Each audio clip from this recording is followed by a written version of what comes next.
Passione ma anche professionalità, questi due ingredienti che uniscono le unità cinofile da lavoro e sportive che nella giornata di domenica hanno dato vita all'evento moglianese Quattro Passi con i nostri amici a quattro zampe. È un'occasione importante questa perché uniamo oggi unità cinofile operative sul territorio, unità cinofile del volontariato, unità cinofile non pagate, unità cinofile che non hanno uno stipendio, a unità cinofile operative dal punto di vista militare. Quindi uniamo due realtà diverse, ma tutte e due realtà che lavorano a favore del cittadino. Un'occasione ludica ma anche formativa per grandi e piccini, accomunati dalla passione per i cani, ma anche una giornata per ringraziare questi aiutanti preziosi nell'attività delle forze dell'ordine.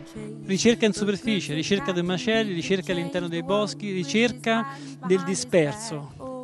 L'importante risorsa umana, la vita umana che viene messa in mano di questi cani che sono estremamente addestrati e ben equipaggiati per ritrovare l'uomo.